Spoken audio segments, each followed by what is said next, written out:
Rights Campaign Foundation works to improve the lives of gay, lesbian, transgender, and bisexual people around the world by increasing awareness of gay, lesbian, transgender, and bisexual policies and practices.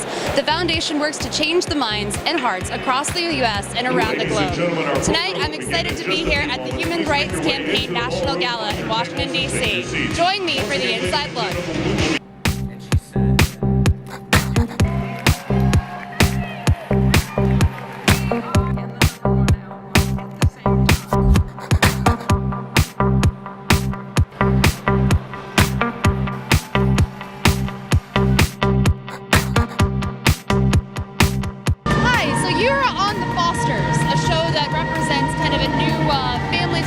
In American culture. Tell me a little bit about it. Well, The Fosters is about a mixed-race lesbian couple that raises foster children. And one of the great things about the show is that the fact that they're lesbian, that their foster children really doesn't enter it. They're just a family. Now, what just made you decide to lend your celebrity tonight to support the Human Rights Campaign? It's an outstanding cause for equality. I mean, I'm honored to be here. I'm honored to have been amongst all these people. Is this your first time in D.C.? No, I've been here before. And who are you wearing tonight? I don't know.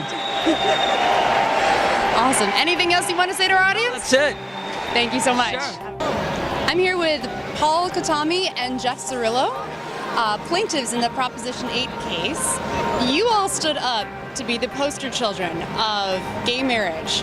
How did you all decide to do that? You know, it was we like to joke and call it by accident, actually. We're just ordinary guys that stood up and made a video that we put on YouTube that tried to straighten out the mess that was made by the National Organization for Marriage when they lied about our lives and lied about our rights. And that led us to the right people that got us involved in this case.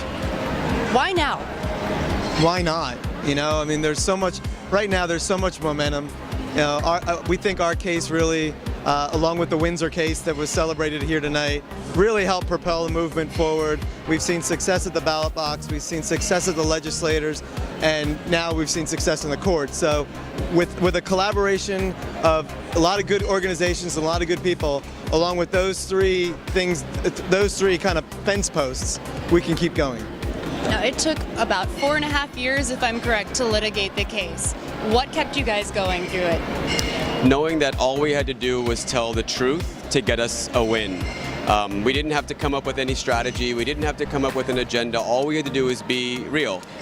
We're gay Americans, and as Americans, we should be protected under the law equally like everyone else. So over the course of the 4.5 years, we also just went back to our everyday lives. We made sure we stayed true to who we were and supported what we needed to support during the case and enacted what we needed to be enacted, and then we knew that we'd have a win in the end.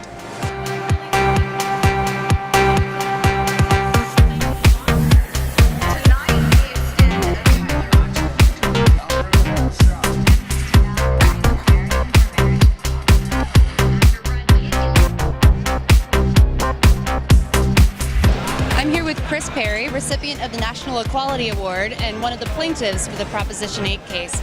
Kris, tell me a little bit about why you decided to stand up to be the poster child for gay, lesbian marriages across the U.S. Well, Sandy and I were really in love and wanted to be married, and in California we couldn't be, and we have 4 boys, all of whom were living with us and really would have benefited from us being able to get married.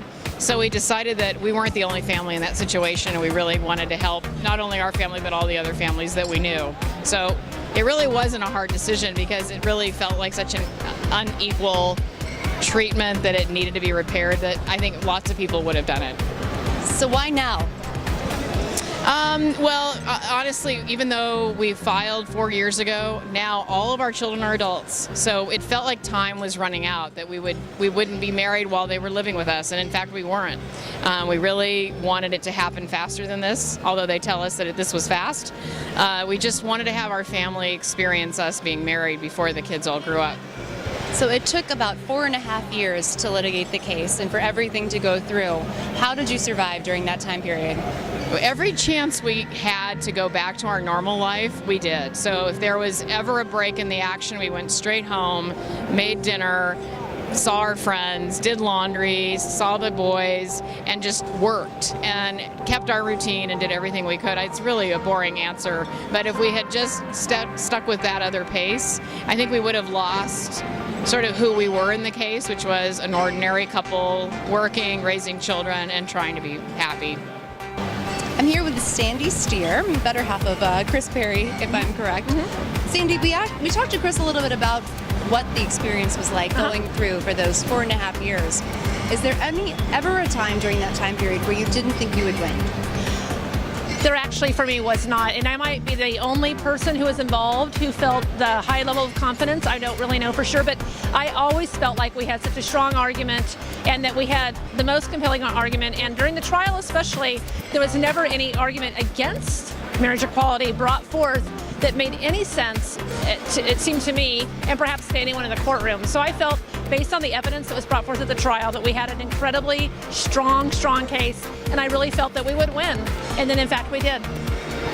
Was there a time before you guys decided to get involved in the litigation that you all ever second-guessed yourselves? Thought maybe, why us? Why now? You know, again, I really didn't second guess the decision at any point in time in terms of the strategy. I always felt like it was the right strategy. I think, if anything, when we got down to preparing for the trial and the actual experience of the deposition, the trial, at that time it was very difficult and stressful, and we had moments of kind of questioning our own decision in terms of our involvement because it was hard, but we never questioned the strategy.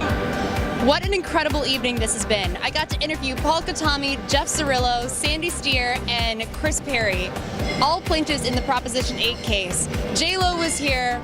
It has been an amazing event, all in support for the Human Rights Campaign. For more information, check us out online at InsideLookTVOnline.com. I'm your host, Kathleen Doyel. Until next time. What was your favorite part of the evening? I think that the favorite part was just the inspiration, the motivation. The speeches. To me, there's nothing better than being in the moment and feeling 3,000 people and the spirit that comes from finally getting closer to equality. And to have such amazing straight allies like Gloria Steinem and Julian Bond on the stage, like, can you... It was a powerhouse. Yeah, it was. It really was. It was awesome. We're sorry that the vice president couldn't be here, but we did okay. Did you guys have fun tonight? I had a great time. It was great. What was your favorite part of the evening? Probably J-Lo. I'm sorry. It has to be J-Lo. Yeah. J-Lo, she looked phenomenal. The dress. Oh, gorgeous. And so, what did you get in the bag? Actually, we don't know. But let's find out. Well, there's a horse head. I hope there's like the rest of it. We do get a horse. And it's actually a bunch of goodies. Like, oh my God, this is packed this year. Stuff. Let's look inside. What do you got? Oh, God. Drinks. We get goodies. The Fosters. Actually, I love this. Is there jewelry? Is that jewelry? Maybe it is. We get a Coke. Let's see what this is. Oh my God. You're gonna have me looking really deep. Oh, that's great. Oh, we get a movie. You get a movie. To all of you here tonight, thank you so much for this wonderful award.